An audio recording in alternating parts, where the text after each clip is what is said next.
from the prison system. And then they pay the prison system as one entity instead of paying the individual slave. Right. I seen it. I seen it. That's why you end up with a prison industrial complex. Now you got a pipeline from the hood to the prisons, running efficiently through the court system, and the courts is just banks. And that's what the bar is. The bar is the bank. It's where the water where you come out the water, you come onto the bar. The bar is the bank. Right? The judge is supposed to be an unbiased fiduciary, but you don't know that you ain't now one of the plaintiff or the defendant. You just standing there as a piece of information that verifies that they talking about this straw man on your paperwork. You the equivalent of a thumb drive. The straw man is drawn from your genetic code, your biological blueprint, your makeup. And it is this straw man that they created in your name that they can control. But when you break out of the straw man mentality and step into your sovereign thinking, that's when you take your power back. Then you realize that they've been lying to us the whole time, giving us false delusions of grandeur, of we shall overcome, in a system that was designed to make us always be fighting to overcome, but never actually overcome nothing. Yeah, that's cold. That's what Jesse said, keep hope alive. Hope is the past tense of help. Right. Right? So in order to keep hope alive, you got to keep begging for help. Damn. That's cold. That's a cold analogy there, man. Kill hope anywhere it stand at. You don't look for no help. That's a cold piece of work right there, boy. Jesse whole time working for them people. When you ain't looking for no help, the truth will come. Because the truth don't need no support, but it to come to support you. That's why I say, Elijah say, know thyself. He say, a man know thyself, lest ye be free. Right. Right. So, and Sun Tzu say, know yourself and know your enemy. Victory is assured. Right. So we all know that there's something about the knowledge of self that takes you to another level. So you study the self. What are you? Where you come from? How you get here? Is the story they telling you the true story? Do it match what you feel in your soul? Stop accepting shit that you don't got nothing to do with. Participate in your own salvation. Malachi say the helping hand you looking for is at the end of your own arm. Once we learn to become our own savior, we end up saving thousands of others in the accidental process. That's the incidental result of saving yourself. You save thousands. And then everybody you triggering to save theyself in turn is saving thousands. It won't be taking long before it's contagious, like the 100 monkey effect, affecting enough of us to know that this shit is over and this power base is about to switch back from the corporations to the people. That's why I say you gotta get you a family bank, but they're gonna be teaching family banking at the Small Business Administration when on the turnaround. We're gonna use what was working, but we're gonna use it to work the way we need it to, and not to control us, but to liberate us. Look, these tribes over here, we be minding our own business, but when we have to get involved, we gonna figure out how to win, one way or another. It's more than one way to shoot a gat. There's more than one way to skin a cat, right? And there's more than one way to rise, motherfuckers. Right. And yeah, that's it right there. I'm done. I just shot my wad. On that note, we can drop the mic and walk off stage. Y'all, we're gonna be back. We love you all. Free Dr. Malachi Z. York, free Larry Hoop, free Jeff Ford, free Restore Jamal, free all of our political brothers in prison. There's a prisoners of war, pretty much, of this blood conjure, this blood thing to take out the princes on the land. That's what this is all about. And so we're going to be back for you guys. We love you all. We send divine love to you all throughout the boundless universe. As we prepare for the rise of the matriarch, we send divine love to all the empresses on the land and divine protection. Streets start closing in so fast you can't see what's coming. So you have to stop, slow down, and see more of the sights that's coming in to help you process information. So when you get to the point where so much information is being turned over in the mind, you have to take a break to let the mind rest, because the mind gonna find something to do when you let it rest, because it don't want to rest, but you have to force it to. That overload causes you to make errors and mistakes. Like I look over some of the videos I did, I see I mentioned wrong names on books sometimes. That's because there's so much information coming in. Now it's all merging together. It's like it's becoming cluttered. Okay. So to take a break is to let the mind rest. Okay, now I can breathe again. Now let's go back at this and see if we can't get us to another level than what we was at before the break. Right. Definitely. Once again, family, tell your friends and family that Rod Hayes is live. Black Ninja 363. I also want to thank Rod Hayes, man. I got this book you recommended. I'm about to show the people. And right after I got it, I went on vacation. So I didn't read it right away. I just breezed through it. But then I picked it up. Bro, this is a very advanced spiritual book, brother. Some of these things I got to read 2 times, 3 times. And I'm I'm connecting dots.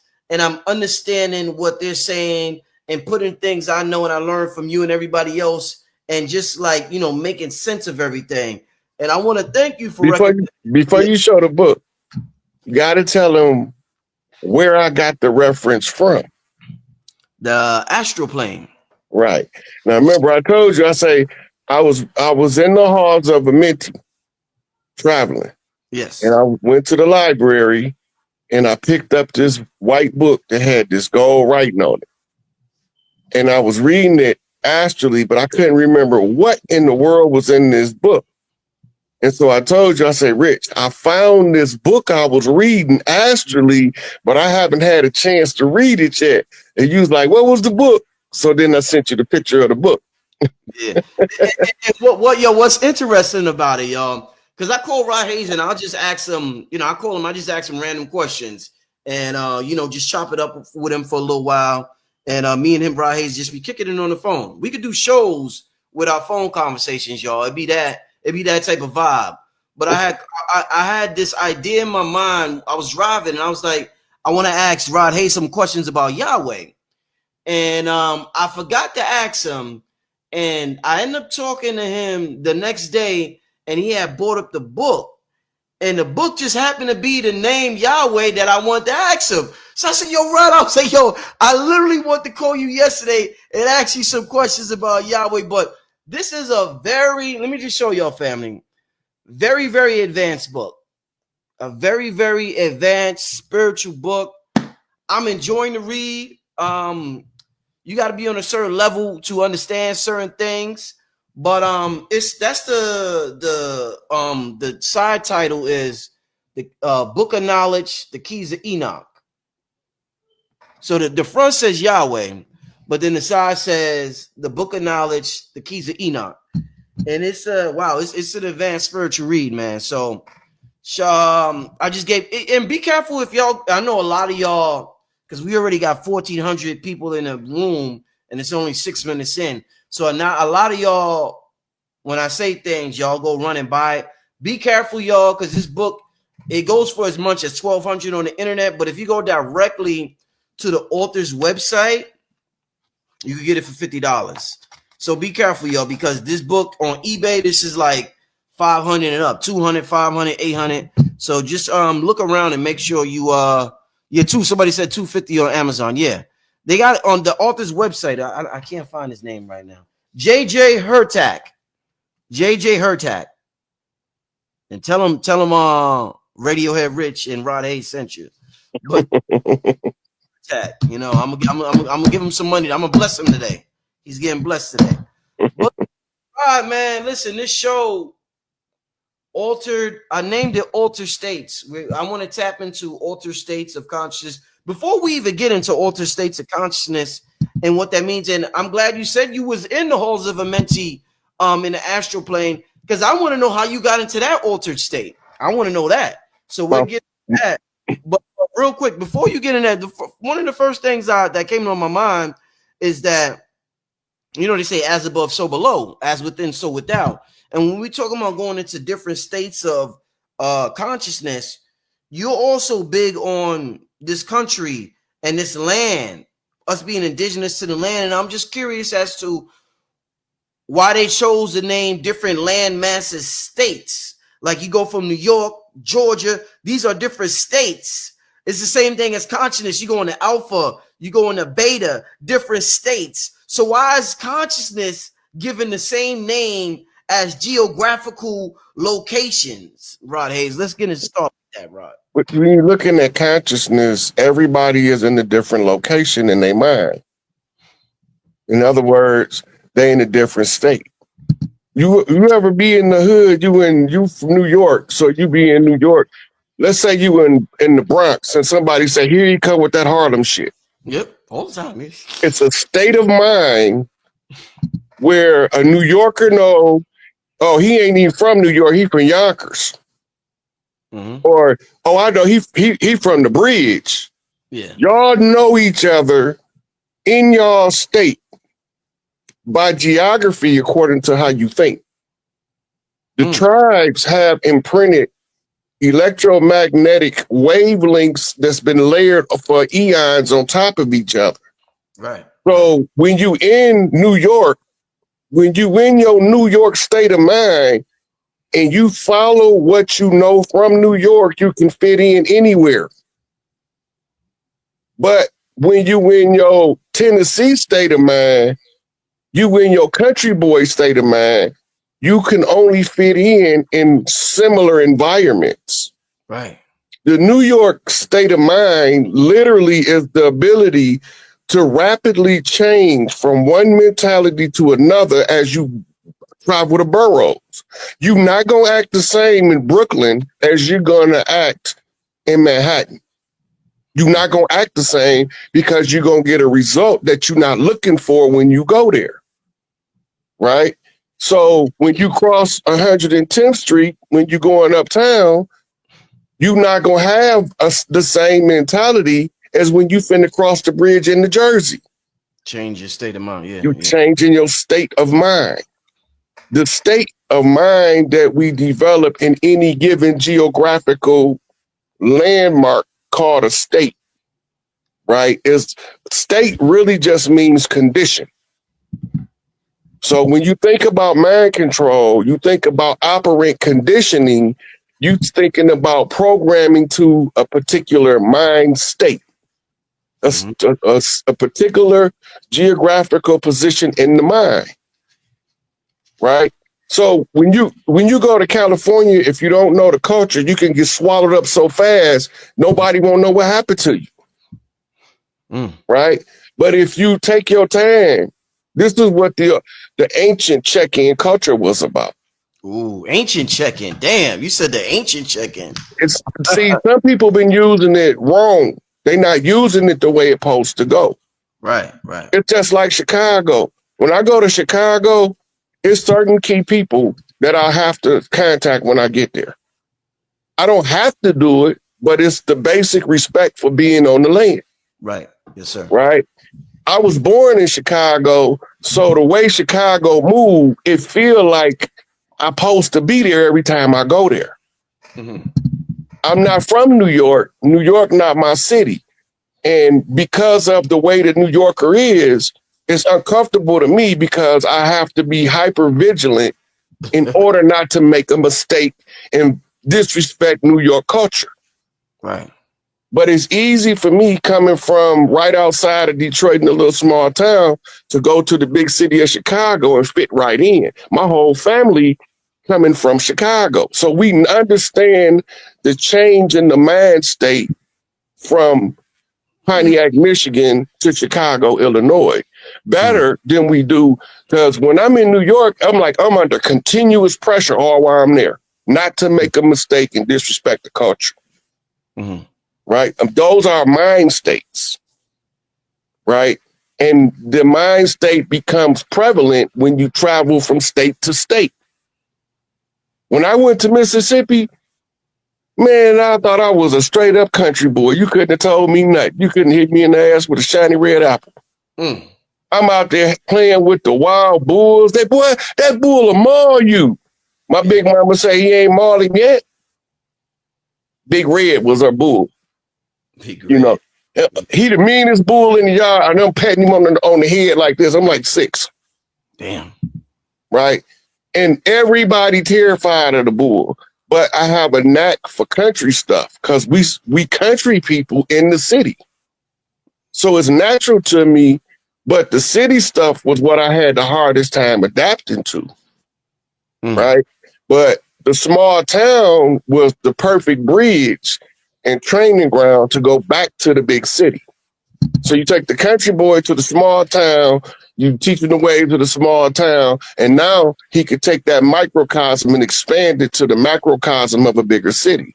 This is the same thing you do when your emotions make your mind change from one thing to the next. Emotionally, if I see him, I'm gonna hit him in the mouth, right? But when my man come up and he coming up with you with open arms and he ain't got no malice, that zaps that mind state. You can't just hit him in the mouth now. That's facts. That has happened to me. That's facts. Yeah, you was mad as a junkyard dog in the hubcap cemetery. As soon as I see him, it's on sight. Yo, somebody can neutralize you when you come with that anger, and they listen, brother, I'm sorry. You be like the energy just vanishes from you, bro. That consciousness, bro. It's mind-boggling, man. Right, because you adjusting your mind state to suit the condition. It's the same as when you go to Florida. That's the finish line. Yeah. Anytime you cross Florida, you're supposed to experience the feeling of celebration if you from this land at this particular time. Right? So now you seeing them all coming out, boots on the ground and asking where them fans at. The country talk, the boots are shit kickers. Yeah. And they trying to kick the shit to the fans so they can get it over with. The boots on the ground. Right. And I want to ask you about this. I'm going to take this clip and I'm going to put it on Instagram. Rod, what is it about? And I'm sure we talked about this. Because I always talk about, before we do this, I want to do something. Actually, before we start the show tonight, we got over 2,000 people in the chat already so far. So I know what type of night it's going to be. But I want to set a certain tone since we're talking about altered states of consciousness. You know how the players on a basketball court, when things are too chaotic, Rod, sometimes the coach calls a timeout and they sit down and they regroup. So it's important, and that goes into Rod taking a spiritual timeout for a month from YouTube just to regroup. So it's important for us to take that spiritual timeout, even if it's for a minute out of a day, family, and to really appreciate our essence, our divinity, our true identity, where we come from. And thanks for participating in that with me, including you, Rod, including you, my brother. So I want to comment on the singing bowls. Yeah, go ahead, my brother. Go ahead. Somebody in the comments called it ignorance and said we're not in Japan. What they don't understand is the bells was removed for a reason. Mm-hmm. They took the bells from us. They took the singing bowls from us. They took the only thing we got left is maracas and cymbals and tambourines in the church. Right? The understanding of frequency and vibration is the beginning of the understanding of creation. Because you don't want to hear it because you believe it's a foreign culture. All culture on earth came from what you call the Arizona desert. All cultures. Japanese culture, Chinese culture, Hindu culture, barbarian culture, Tartarian culture, whatever name you want to give it, the original Earthborn was settling the world from Arizona first. And all of these tools that you see is the tools that was to help us break free.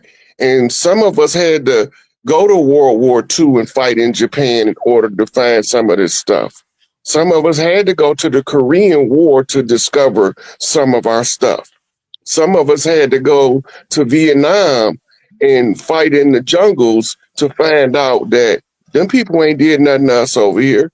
Some of us had to fight wars all over the world just to get a piece of the truth to bring back home. Don't never neglect the value added to the spiritual tools that other people have, because they got them all from us. We the original, the first template, the original. Ain't we not carbon copies? Other people are carbon copies of us.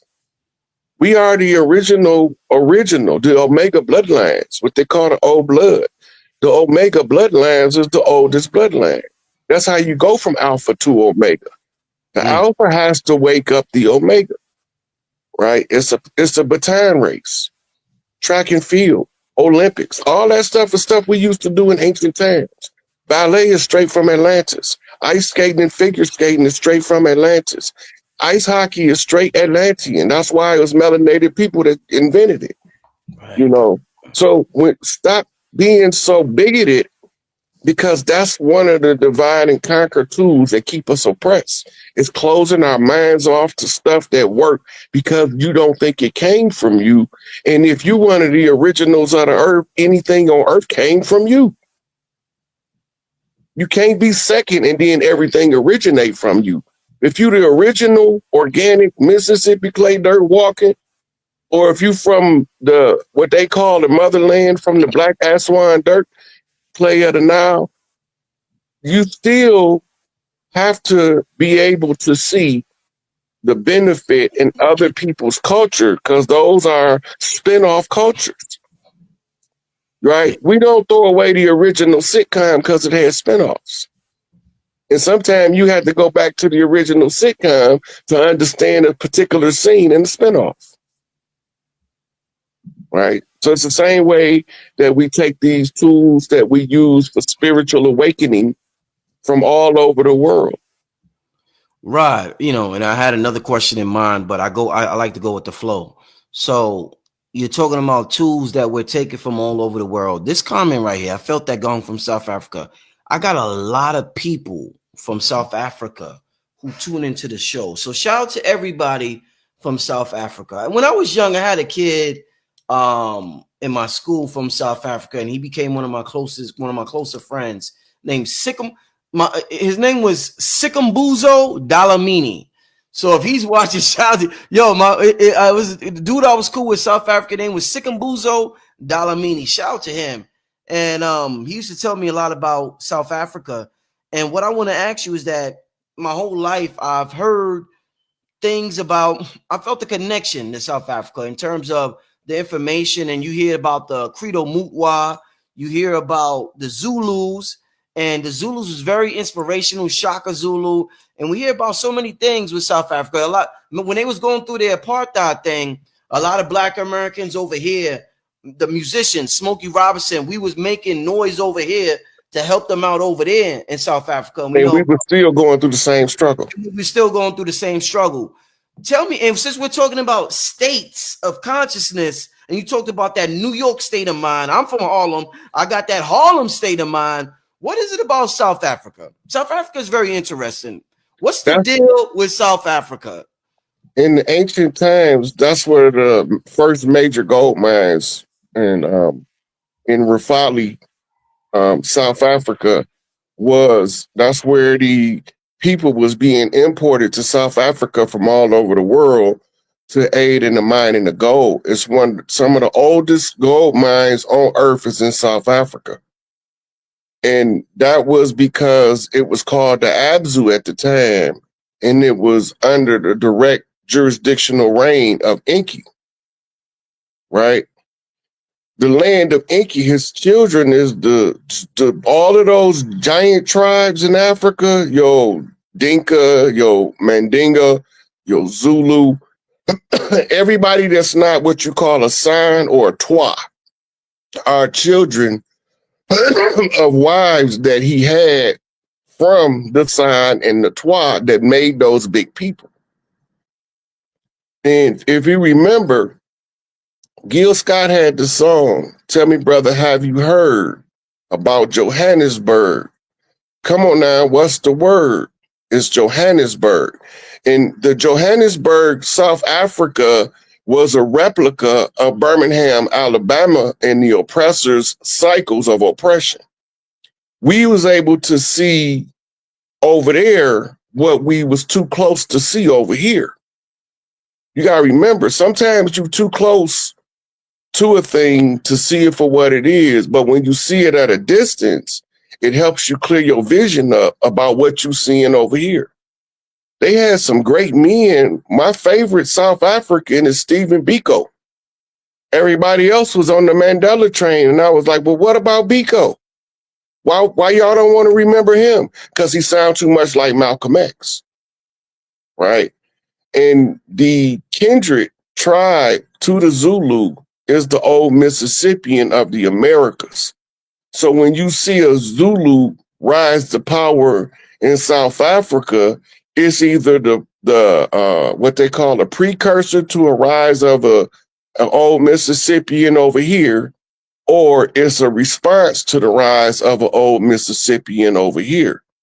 The quintessential Shaka Zulu old Mississippian is Chief Malik Angel Bay, who we call Jeff Ford. He has that same Shaka spirit, but he not probably as big as Shaka, but his energy is just as big.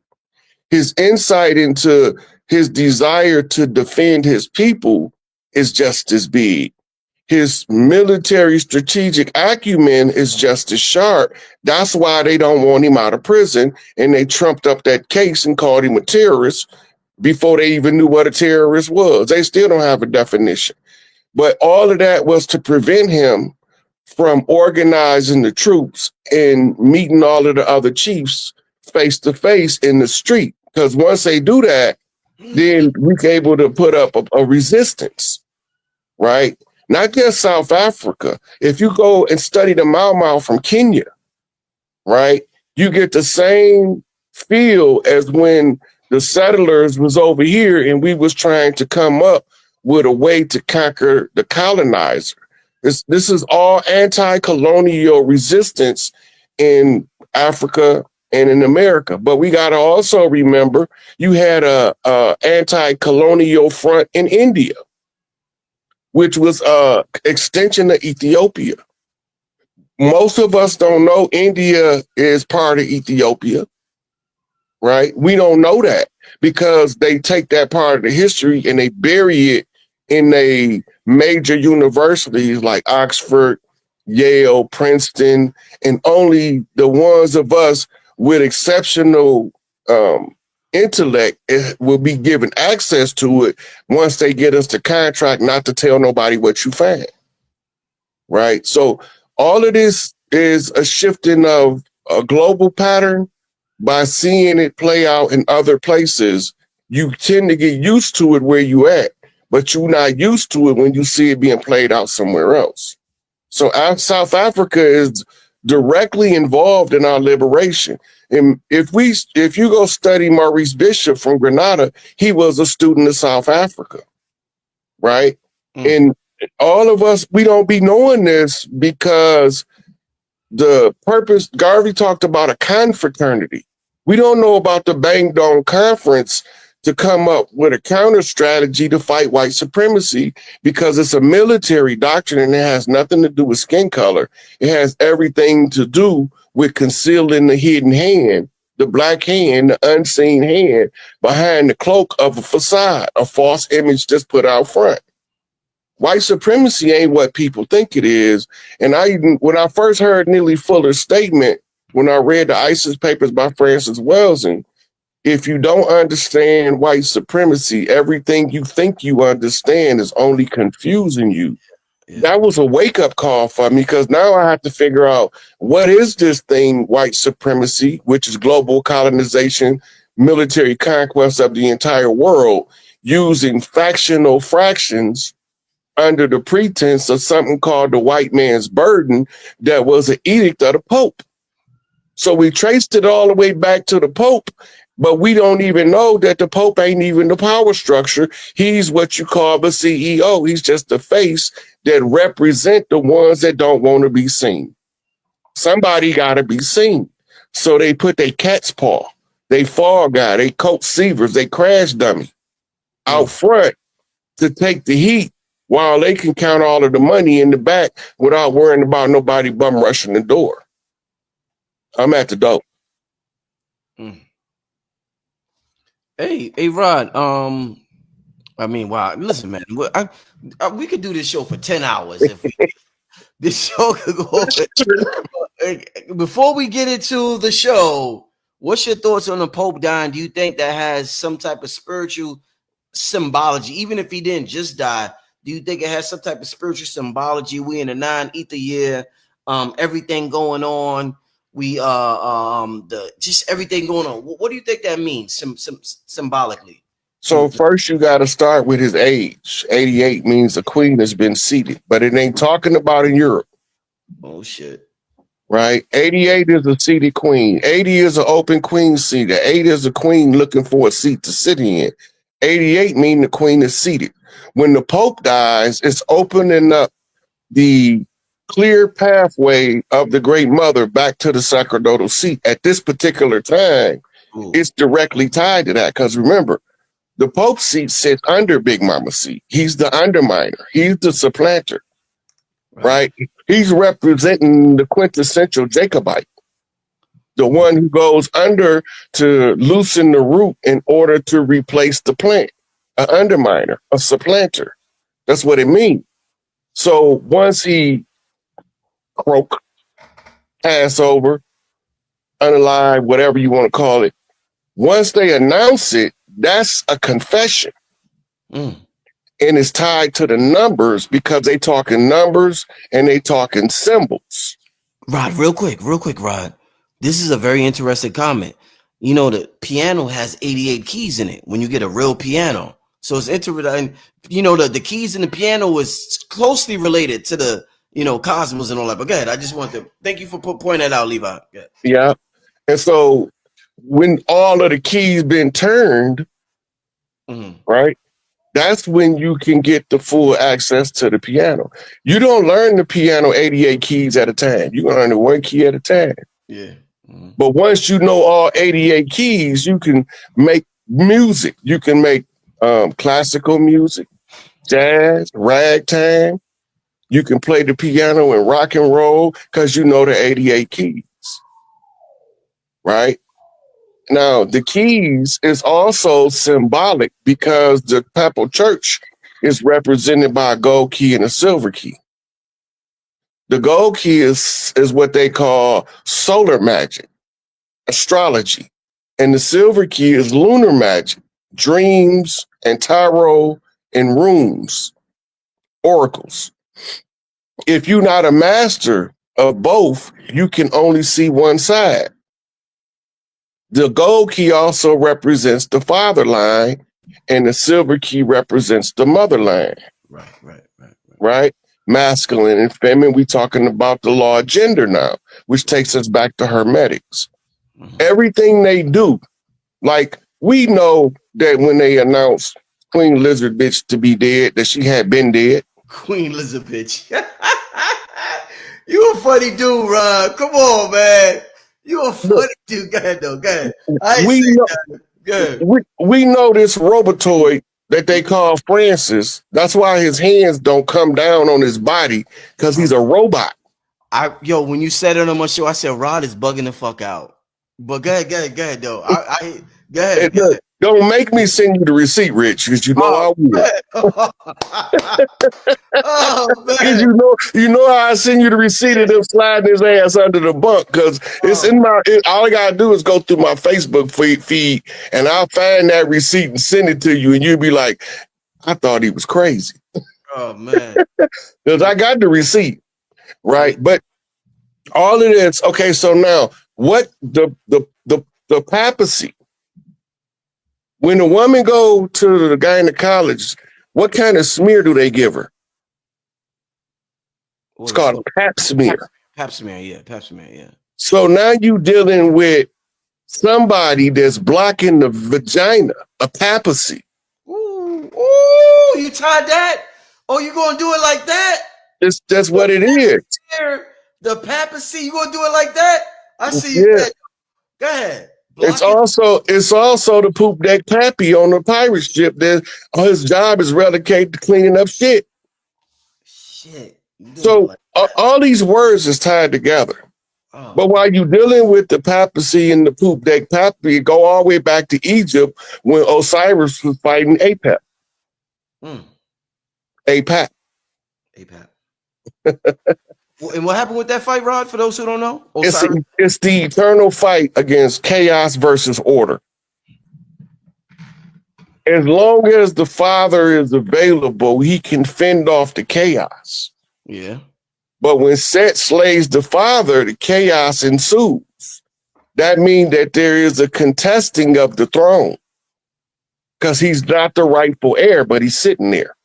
Mm-hmm. He can't sit on it. He can only sit under it. The divine Father can't sit on Big Mama's seat. Right? So when you look up, if you look up the wheel of Osiris, he's sitting there in his 12 zodiac signs around him.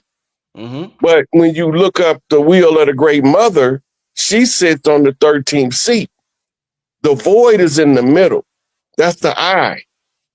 The eye at the center of the universe is the all-seeing eye of the Great Mother. She is the one who electrifies with energy called Shakti, the eye that brings the light into the world as a sun. So this is where your Heliopolis and your solar worshipers is talking about when they honoring the Father, but they trying to make you forget the Mother. You can't honor the Father and neglect the Mother because he came from her. He ain't got no womb. He can't spit no babies out no womb. They've been trying to replicate it for thousands of years, and every time they get close, they fail so miserably, they reset the clock. Ain't no more resets now. They done. They 6,000 years of trying to figure out how to make a man have a baby like a woman. It's over. They know it. We know it. This is all tied to the Pope because the Pope is supposed to be a woman in that seat, not a man. And he's supposed to wear a black dress, not a white dress. That's why they called her the Black Madonna. She wore a black dress with gold trim. But now they got him with this white dress because that's supposed to be the nuns. The nuns is the mirror reflection of the primordial noon. It's all in the doctrines, but it's so scattered out, we don't know what we're looking at because we all forgot the holy drama, which is the story that is the blueprint to reclaim and restore order to everything. Whenever the chaos takes over, you know it. Because you have people behaving in chaotic manners. You have a misunderstanding the roles of gender, the roles of education, the breaking up the families. All of that's part of the creation of the chaos to play out on the ground as it plays out in the greater universe. As it decaying society's entropy is the building of the chaos. And this is why all of those secret societies say from the chaos come order. Yeah. Aleister Crowley and all of them, right? Yeah. Like Crowley, they call him evil. He was from the left-hand path. But we don't even know what left-hand path means. I mean, Rod, he was in the like semen and blood type shit. You know what I mean? Like he was in now, we gotta go. If you really want to understand Crowley, you gotta go back to where he started. proudly said, I'm going to go into the Masonic lodges to find out what's going on. And when I get done mastering all ABS, I'm going to give it away for free to everybody in the world that want it. Oh, that's what he was doing? That's what he said he was doing. When he was a teenager. He made his mind up to infiltrate the Masonic Lodge and any other secret society that's being used to oppress masses of people, right? He was a natural pervert. You can't send no straight-laced dude in to drag some perverts out. You got to send a pervert. That's a good point. That's a good point. That's why when everybody talk about Puffy, I say, okay, well, who is Puffy trying to drag out? You got to remember, it's a whole movement going on the land. But you can't send no heterosexual in the pack of homosexuals that tell him that you want to drag him out in the open. He ain't gonna never get him out unless he get turned out. Ooh, yo, this motherfucker dropping it tonight, y'all. Come on. Go ahead. I'm sorry. Whatever happened to Puffy, he better not let Clive get away. That's all I can tell you. His only job is to hold on to Clive Davis until the bitter end, because that's the SOB that he went in to get. Right. Oh shit. So all his troubles is in Clive Davis' lap right now. Cool. And Clive Davis got a series of associates that's begging him to have somebody X him out while he in the lockup. They want him dead because they know if Clive go down, it's taking down Lyle Cohen, it's taking down Ted Fields, it's taking down what was the dude for Tommy Mottola, Jimmy Iovine, all of the ones that's been physically protected by the Jewish Defense League, the same people that had hits on all of your favorite celebrities. They the same ones that it hasn't changed in 500 years of their oppression. The only thing, they just keep tricking you as to what the real dirty hands look like. And Noble Drew Ali showed them to you. And we still don't believe it. We the many, they the few. Mm-hmm. Remember, it was only a third of the angels that fell. That means that it was 2/3 still on the ground. Mm-hmm. So it's 2/3 against 1/3. They not smarter than us individually or collectively, but they had an upper hand because they was concealed amongst us. Mm-hmm. So that gave them a chance to get a head start in the fight. They got a head start. They almost got to the finish line, but they were so busy doing their dirt, they have to call the same people that the righteous got to call to finish the game because they don't know what to do next. Mm.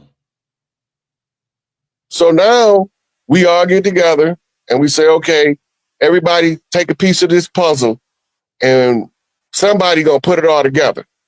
So we go back, we read the Nation of Islam, Dr. Elijah Muhammad tell you what he tell you. Clarence 13 next tell you what he tell you. Yahweh ben Yahweh tell you what he tell you. Noble Drew Ali tell you what he tell you. It go all the way back. Marcus Garvey tell you what he tell you. Frederick Douglass tell you what he tell you. And you got in order to win a protracted struggle, we don't study protracted struggle. It's only a couple kids from the Panthers, a couple Vice Lord kids from back in the day that have been studying military strategy. It's a couple of them up that they've called 5%ers in New York that study this protracted struggle enough to know where they dog at in the fight. Mm-hmm. Most of us don't know where our dog at in the fight. So we think we kicking somebody else's dog. We kicking our own dog. And now we made our own dogs turn against us. Mm. Right? Dr. Clark told you, just because a statement is not true don't mean it's not used to carry a piece of the truth in it. Mm. Mm. Right? And this is a hard thing for us to understand because it's code talk. Right? Gil Scott says the ghetto code to the deep dash. Right? Sound like Bugs Bunny or Woody Woodpecker. It's all in there. They telling us the code and how to read it. But we so busy trying to go along to get along that we just angry sheep. I call them angry sheep. Because they'll F you up about their master, but they're not going to do nothing for liberation. Just to keep the system and the status quo intact, your closest road dog going to cross you out because he getting a little bit of a bag. But he don't know they coming for his ass if he get too much of a bag. You got to limit before they come for you. If you go back to the Fab Five Freddy Tupac interview, you see over the next 5 years, y'all gonna see the evolution in y'all face. Through all my struggles, this before the rape case, this is Brenda Got a Baby first album talk. He just now come out for the first time with telling you about Thug Life. He got a Thug Life hat on, and he got on some overalls that say Thug Life. And he's explaining Thug Life to Fab Five Freddy. And he told him over the next 5 years, y'all gonna see my misery, my pain, my prophecy, the realization of my prophecy. It's all gonna be there. And then they cut half of the video out now. When you go to try to look it up, a sizable portion of it been clipped. But get Fab Five Freddy on here and ask him about that interview. Everything Tupac said was done with a meticulous purpose from a military strategic mind. He just used entertainment to do it, right? Because it's just like E40. The OG's been telling me for years, man, E40 connecting the Chiefs behind the scene, that music just to cover. Coming to find out, he been doing it the whole time. Now he done got his status up so much that the people that's behind the scenes scared to do anything to him because they don't know if it'll be the spark that ignite the mass tribal rebellion of all of the tribes, right? So they try to catch you before your people know who you are. This is why they got to get Nipsey Hussle out when he start getting big. This is why they got to get rid of Pop Smoke early as possible. And they not going to send no foreigners. They not going to send nobody that don't look like you. They going to send somebody that looks just like you. They going to send somebody look just like you. Might even be from your same set. But he don't know he doing their work. He think he doing the work for his set. Why would they want Pop Smoke out of here? Pop Smoke was like, that's like drill rap. So why would they want him out of here? Drill rap is a war call. We can say what we want about drill rap. Drill rap is the battle call for the youth to stand up and get ready to fight. They hate drill rap more than we do. We don't, as our elders, we forget that when we was in our piss and vinegar stage, we was ready for that war. We was about that drama. Only problem was we didn't know who the enemy was. Mm-hmm. We didn't know they looked like us. They walk like us. They stand next to us. The only difference is instead of talking about how to solve the problem, they pour gasoline on the fire. Right? When we supposed to run that fade, we can't take the L with this dude standing next to us because now he gonna make sure he feed that fire until it become murderous vengeance. Right. When you run the fade, okay, you lost, go in the gym, get your training game up, get your skills a little sharper, and go back and try to run the fade again, but nobody died in it. This is the same thing, talking about Shaka. Remember when Shaka first came and they was having what they call simulated combat, and he told his soldiers to handle them because the enemy that's coming don't play by our rules. We have to learn their rules, and their rules keep changing because they like to try to cheat the game. Right? So a lot of the elders got mad at Shaka, but the youth understood it. This is why it's critical and pivotal to get rid of the ones that speak like Malcolm spoke before the youth internalize that fire that he got. Yeah. Right? I made my business once I started becoming conscious to listen to Malcolm X as often as possible. Listen to Elijah Muhammad, listen to even Farrakhan. We don't even know how cold the strategic mind of Farrakhan is, but we about to find out.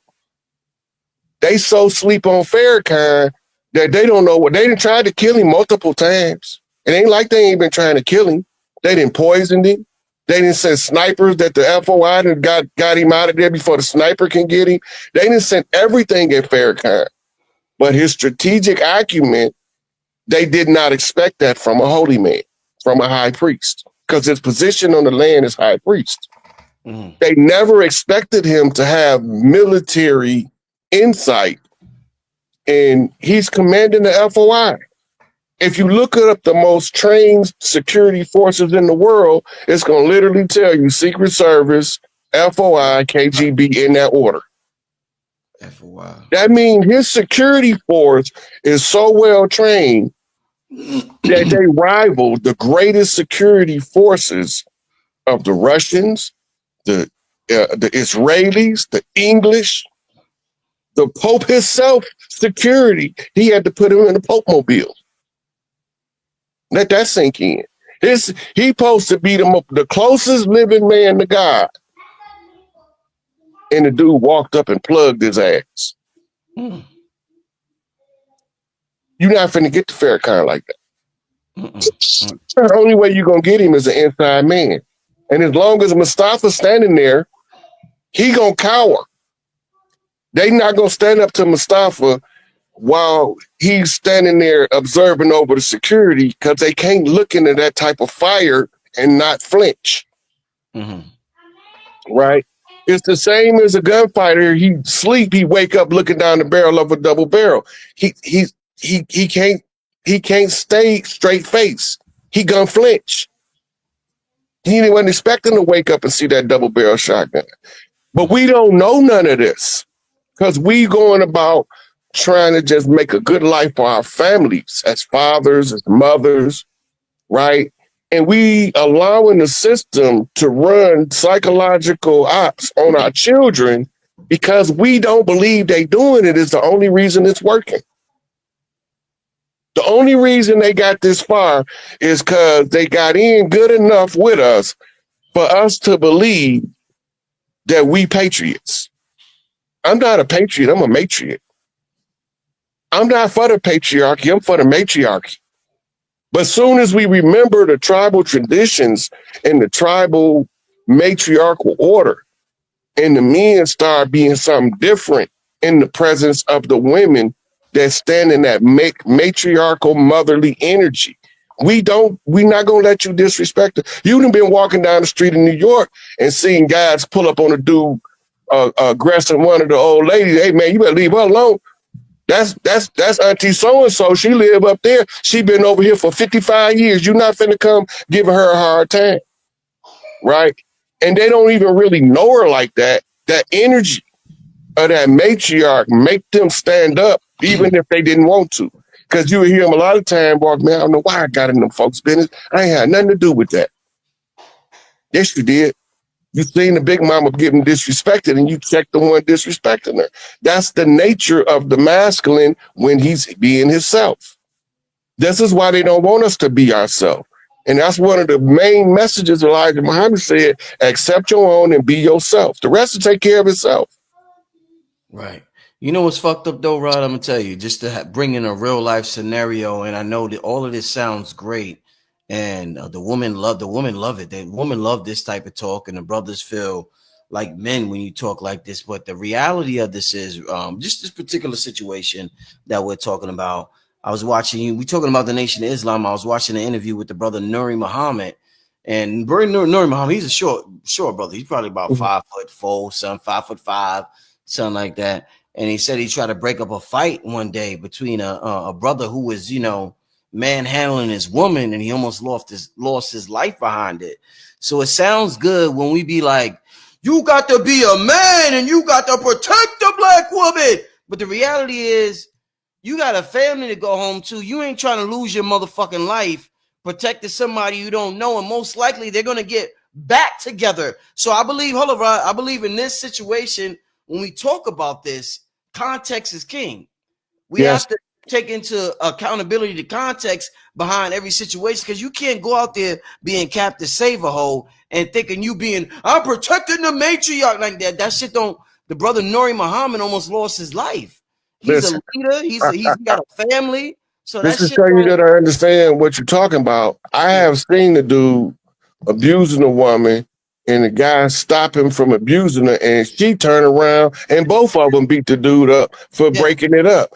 But that's not the same thing as what I'm talking about. That's what you call an imitation of life. It's a false facade. First of all, the big mama energy when she walk in. All you got to do is watch the babies. Watch the baby. They're going to run to it like they've been knowing their whole life. You know? And she going to be so happy to see him. That's the big mama energy. Not the energy of the one the baby's looking at her like, ooh, she stank. Right? The baby's going to tell you before the grown folks because we've been desensitized.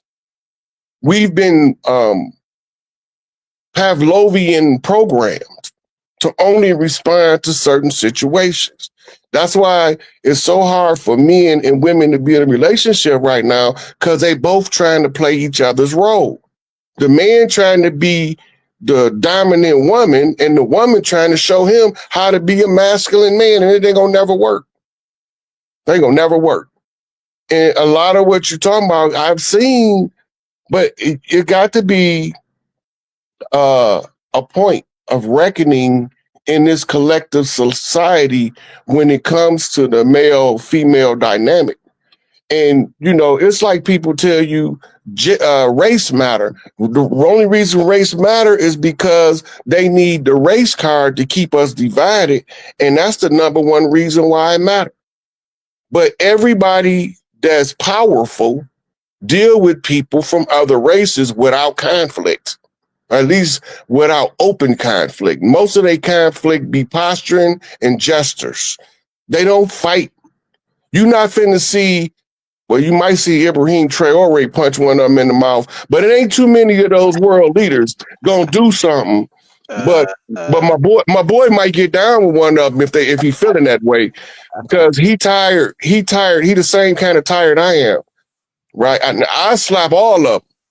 But the whole problem being is when you get to a certain level, whether it's the economic level, the social influence level, what they call political influence is really social influence. Politicians is just them decoy ducks. As long as you see politicians, you won't see the real power. You got to get rid of the politicians to see the power players got to step out front when you get rid of the politicians. Long as you got politicians, the real power players are shielded. They in office buildings and lodges in DC, in New Jersey, and in New York. Now they got a couple more lodges. They got one in LA and they got one in New Orleans. Then that would be the people down there so hard on them, they can't even operate the same way as the ones in DC, Philly, New York, and New Jersey. The ones coming out of them lodges is the ones telling your politicians what to do. The ones coming out that lodge in California, that's who telling your handlers of celebrities, telling to shut up. Right? Them the ones that put the hit on Michael Jackson. Them the ones that put the hit on Tupac Shakur. Them ones in that lodge out there. Right? If I was to go to one of them and show you where the lodge at, it'd cause so many problems. And for me personally, I could just sit here and tell you where to look for them instead of going out there where they had boots on the ground, creating the problem, because they gonna laugh when they hear me telling y'all. It's funny to them that I'm telling y'all where they lodge is at. The original Dirty Players Fez's is in the George Washington Masonic Memorial. So if you want to know who the original Dirty Moors was, they Fez is right there with their names on it. Right? They laugh because they say them people ain't gonna believe what he's talking about. Some of them gonna look. And then they gonna find receipts to the receipts to get more fine-tuned, because the more eyes you got on the problem, the more potential you have to solve it. Right. I want to talk to you about, you didn't mention several times, you referenced boots on the ground. And for those who don't know, it's a new dance movement that's going, I don't know if I'm describing it the right way. You know, we had like the electric slide. There's a song, Boots on the Ground, and they be like, where them fans at? It's like a cowboy, or like a black cowboy song, right, Rod? Yeah. And it's real fly. And people From on Mississippian culture. yeah, and people on social media, Rod, I like, they put up a post and they're like, while the world is falling apart, and they show all these images of the world falling apart, they're like, this is what black people do it. And they're like boots on the ground, and they got the fans, and and they're having a good time. And Rod, I've talked to several people, including Sharif Bey, and we talked about how song and dance is our one of our highest technologies that we have. But at the same time, they say black people are into party and bullshit too much, which is, I guess, the negative polarity of song and dance. So talk to me about, if we're talking about entering an altered state, what is it about black people? And I heard Bobby Hemmett say this. Shout out to Kenyatta. He works with Dame. He used to work with Dame Dash. He posted a video clip of Bobby with Bobby saying how dance used to heal us, and there was a conspiracy to eliminate dance within music because dance was used to killing us, bro. Under the black codes. This is what gave rise to what we call the hole in the wall in the juke joint. We wasn't allowed to have places where we congregated and danced. That was against the law. Damn. It was literally illegal under this system, this emerging system of Americanism, for us to sing and dance. Our singing and our dancing, when we see certain people come, our singing and dancing increase because they know victory is close. But when other people come, our singing and dancing, like for instance, remember I was telling you about the Crip Walk for a long time, then you seen the effect of it. The energy shift from Cali now, that's called, it's like playing tennis. They returning to serve. The line dancers, the Midwest going into the South, right? And then they mingling it with the Southern New Orleans cultural movement to come up with this boots on the ground movement. This is us showing our solidarity and our love for one another in the face of the enemy in a manner that he know we showing it, and now he can't do nothing about it. Right? Now we don't need crooked man walking on the land. We don't need the lightning bolt. We don't need, because they ready. Now we need to see, is the love gonna come? Are we gonna really, really make it happen? Is the boots on the ground, are we gonna really kick the shit into the fan? It's coming. It's coming. Because you got to remember, all of this music in America come from Mississippian culture. It all traced back to what we call the Delta Blues, to the Mississippi Delta. And it was the love songs of the man that was learning his woman, and he was identifying his mistakes, and he was telling you how to correct them. But then they stopped us from listening to the music. They villainized the ragtime because they was trying to force